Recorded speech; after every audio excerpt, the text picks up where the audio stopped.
But if you could zoom out, that'd be great.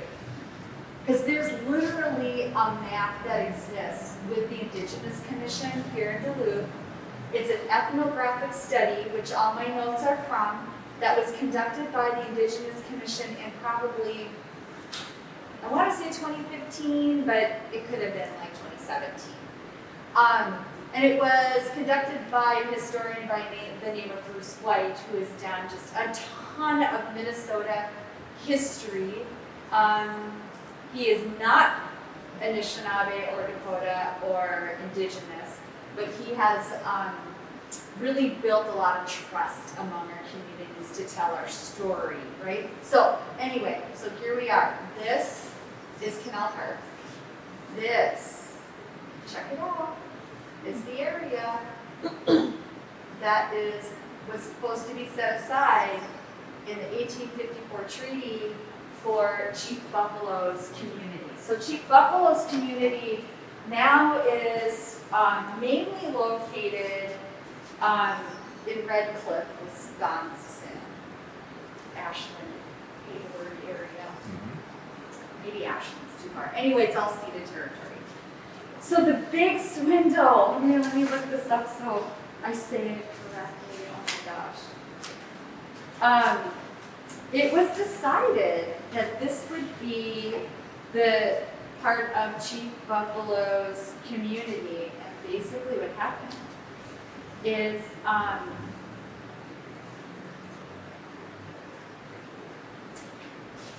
this is known as the largest land swindle ever. I don't know if you're familiar with the massacre at Sandy Lake, south of here. If you're not, what had happened was during the time the treaties were being fleshed out, there were agreements in place because of the Nelson Act of removal. So there was a federal level law created saying that all savages shall be removed. So with that, there was an agreement that there'd be like provisions provided. Provisions like food and blankets and things that were now going to be difficult for communities to get, because now the key to the resources belonged to the Great White Father, right? The key switched hands from the local community from a shared sort of trove of, hey, let's all share this food together, just go get what you need to, we control it now and we'll give you what we think you deserve, kind of thing. So the provisions didn't show up, but a letter did. And it said, go to Sandy Lake, middle of winter, all of you all who want provisions, and we'll meet you there. It's like 600 people, like hundreds of people went there. Well, of those hundreds, 600 people died because no one showed up. And it was frigid, cold, whatever. Lots of people died, so it was this massacre.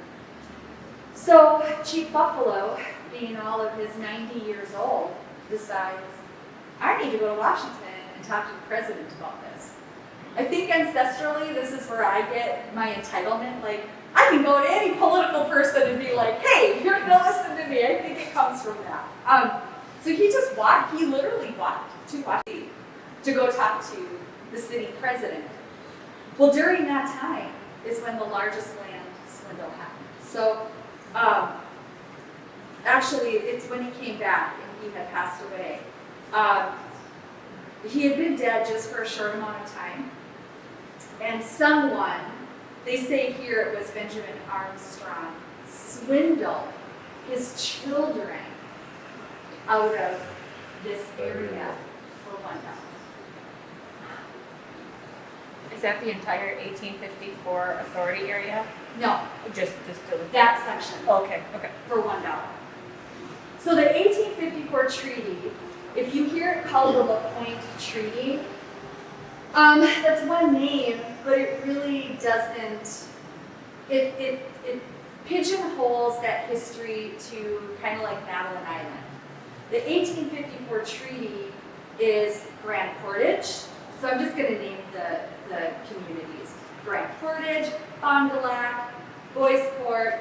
So now we're talking talking like Minnesota up through the boundary waters to the point, down through here, all the way down to Sawyer. I mean, it's a huge area into Wisconsin. So it's just a huge, huge area. And so it's usually referred to as the 1854 treaty with the federal name of our people as Chippewa. So the federal 1854 treaty with the Chippewa. But that is a huge, huge region. So that's the Big Swindle. Christina, I was at a ceremony when the pipe was returned. Oh my goodness, Yeah, I yes. was there too. at- That was at very City Hall. powerful.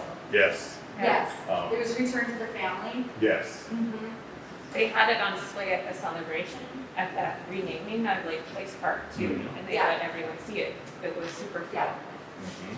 So, do you want me to talk a little bit about pipes? Because this kind of gets into a little bit about the stones in the area too. Like pipestone, especially, you've learned this recently, Carl, is the blood of our ancestors. Like, if you step on pipestone, you're stepping on the blood that has come from our ancestors. So these are incredibly sacred items.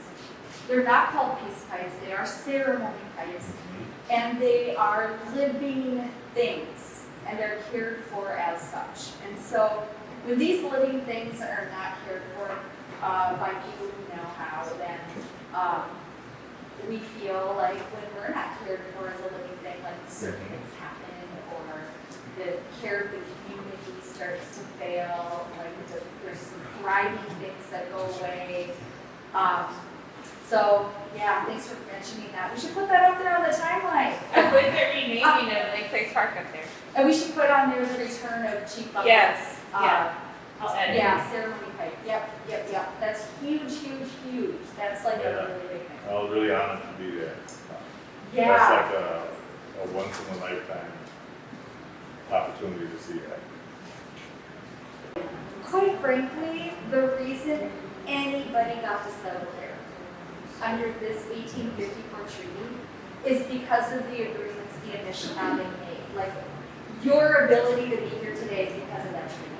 That treaty didn't guarantee our presence here. That treaty guaranteed settlement here, which is all of you, right? So when you think about that treaty, the main story that needs to be told is that, like, I'm not here because of the privilege of that treaty. You are. That's, yeah. No, not every. I mean, there's probably 574 or more treaties across the United States, and not every story is the same. There's not a single story. Most often, it was the foresight of the leadership at that time to think of the future, like 7 generations from now, what will this look like, and then how do we make sure that our people are still able to thrive within our cultural identity. Yeah. I mean, one more just really quick story, it'll take 3 minutes. Downtown Duluth, where the rat skeller is, used to be the city jail. A very effective disruptor, Chief Buganagege, was jailed there for 6 months under the charge. He was never charged, it was eventually unprovable, selling alcohol. What's significant about this story is at that time, police officers were given bonuses if you could arrest an Indian.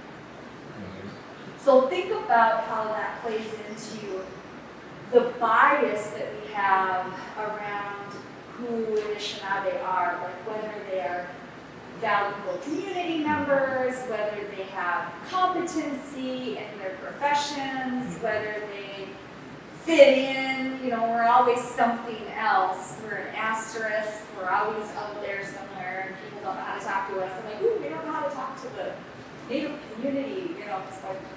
There's also another thing I can talk about too, is the big Indian scare that kind of feeds into all of this implicit bias, which is, I believe, why we're here today talking about this. Like, this implicit bias has been and maybe it was more explicit then, but it's been the crux of the dehumanizing behaviors that have happened that opened up the building and the moving of rocks and Canal Park, right? The parking lot of the Inn on Superior. It's a sacred burial ground. Right down at the end of 22nd, where the rice, what is that called? Like the rice point? Rice point. I know it is Birch Island. Yeah. Burial grounds. So that's paved over, concrete, like they dug up our people. People on Park Point, like in the 60s were reporting that they were digging for a garden and they dug up a jaw. People were digging up in their yards or building and taking artifacts out of the ground that belonged to the Anishinaabe who were buried there. So this is the stuff that's happened in our community. And for those, are you mostly familiar with the Great Migration? So the Great Migration started after World War I, and that's when there was a shortage of laborers, of workers. Most of the men went away to the war. So what happened is they started to tap into the African heritage. I'll just use the term black because that's what it was. They looked for black workers to come up here and work. So they tapped into the sharecroppers, they tapped into the fields down south, because back then, you could make almost 3 times as much working in the factory here as you could sharecropping down south. But that journey was not as easy as you just saying, I'm going to go and leave. That's where the term the black holes came into play.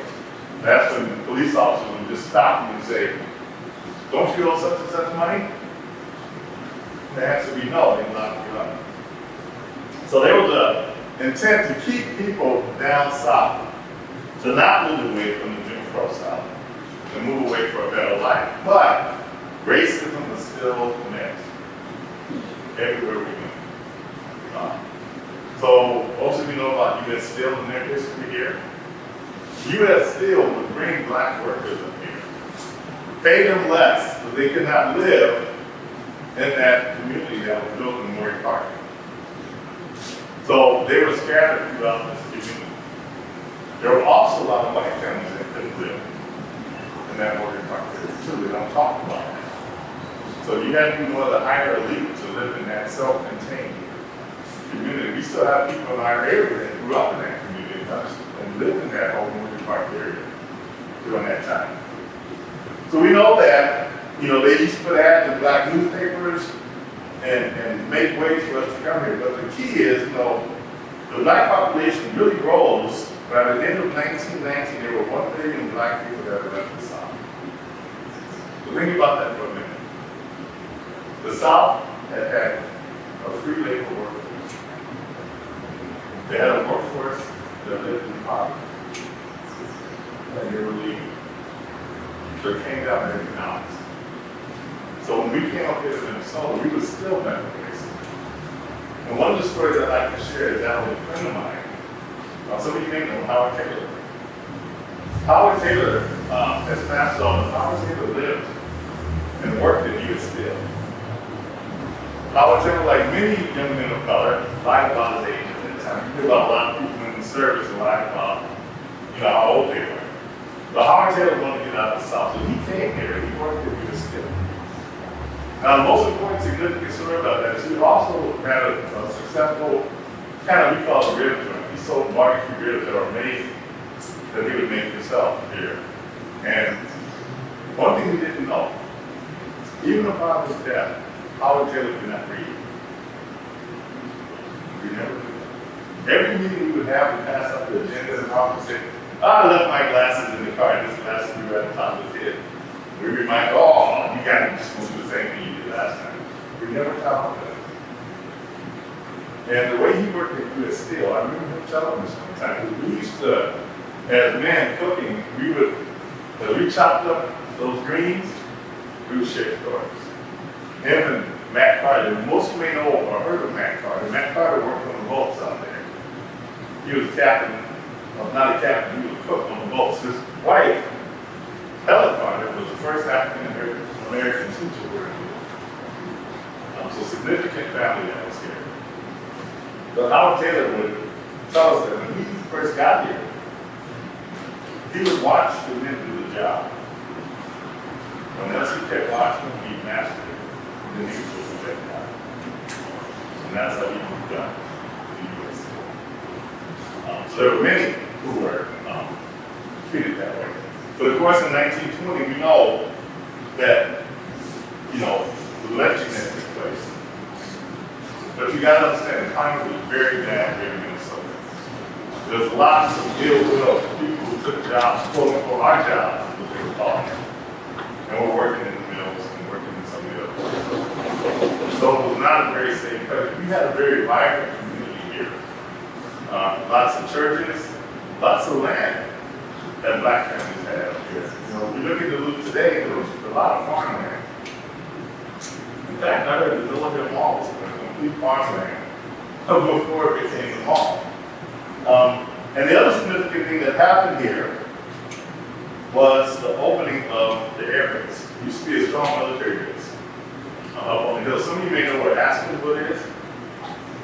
Know where Aspenwood is, kind of in that area? Those are all military houses. And we have a lot of families, some of you may know Portia. Portia Johnson, she came here. Her husband from the air base. Bobby Washington was part of the air base. Another elder here. So all these things were significant because we used to have a very strong African heritage community here. In fact, on 4th and Lake, that building there used to be the community center for the African heritage community. So when people would come here, they would kind of have a welcome. And that was our place to welcome families, to be connected in schools and everything there. So it was a strong, vibrant African heritage community. So to make the idea that all African heritage people left after the lynching is wrong. The other significant thing that came out of the lynching was the formation of the NOAA here in Duluth. That officially was formed in 1922.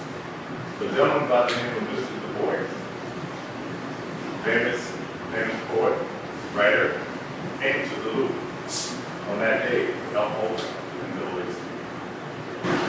So we have a lot of significant things that have happened in this community. And that's also when a lot of stuff, I would say the black activism started.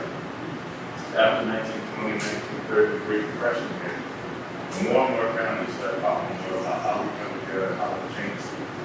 And I think that's significant when we look at it. Here we are, 2021, and we still have our first African Heritage City Council person. There were many who tried, but we got our first. So when we look at this timeline, there are lots of gaps that feels like we kind of pause. And this is why I think Lincoln Park is so incredible, because right now, there's a renaissance that's happening. We also know part of that challenge is for those that live in Lincoln Park, it's a struggle to go down and have dinner in some of the restaurants, or have a beer, or do some of the things. So as I spoke about earlier, there's more than one Duluth, right? There's a Duluth that those are doing very well and can enjoy all that Duluth has to offer. And then there's another Duluth that just stand on the other side of the fence and watch. And then of course there's the Duluth that's forgotten. And our goal hopefully is to create that one Duluth where there's not those huge gaps. And I cannot and will not. And I didn't put it on there for a reason. And that is a definite good for it. That's significant. long time we thought lynching really took place on the other side of the Mason Dixon line. And we've had this happen here. It was our responsibility, I think, that the world is watching. What kind of Minnesota we're in. So, as we challenge ourselves and we hey, think about who's not at the table. Think about who's not there at your family table. At your business table. What voices are forgotten in the city? And ask ourselves, are we willing to go get that? Are we willing to stop what we're doing?